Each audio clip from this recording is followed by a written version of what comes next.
سرتیر دا وطن پالون کی دا هیواد ساتي بدا.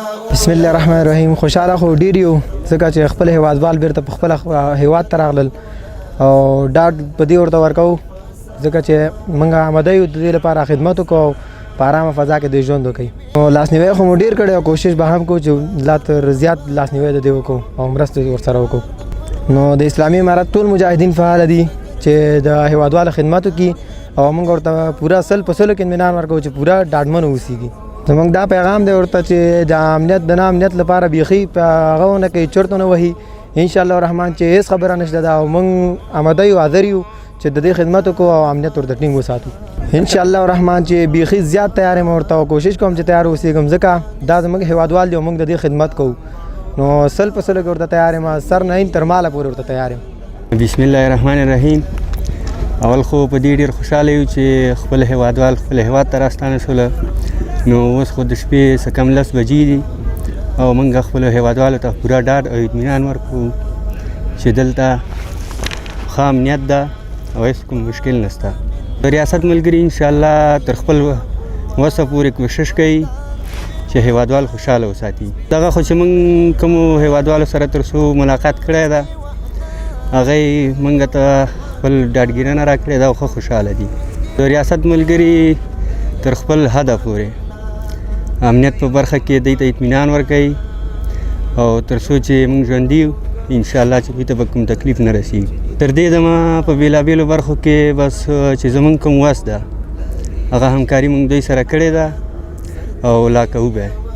موږ الحمدلله څومره چې خپله کوشش کوو تر هغه اندازې پورې خپل وس پورې خپل زحمت تکلیف باس ورسره او کوم مجاهدین چې دلته ولاړ دي او سیخکاري دویم ټول همدغه خدمت همدغه هغه لپاره راغلي چې خپل وطنوالو ته خدمت وکړي. د ویاړ خبره ده که نه چې زه دلته ولاړ یم او د خپل د وطنوالو خدمت کوم او ډېر شکر باسم چې موږ الحمدلله راغلي یو چې خپل د وطنوال خدمت وکړو. د ما سر و مال او ټول هغه مې د تر قربان د ملت نه او د خپل د دین د اسلام او سپین بیرغ تر لاندې ټول نه تر قربان یم. موږ د هیوادوالو په خدمت کې شپه او ورځ به موږ د خپلو هیوادوالو خدمت کوو او دا تقریبا د شپې 10 بجې دي او موږ دلته ولاړ یو خپل هیوادوالو لپاره خدمت کوو.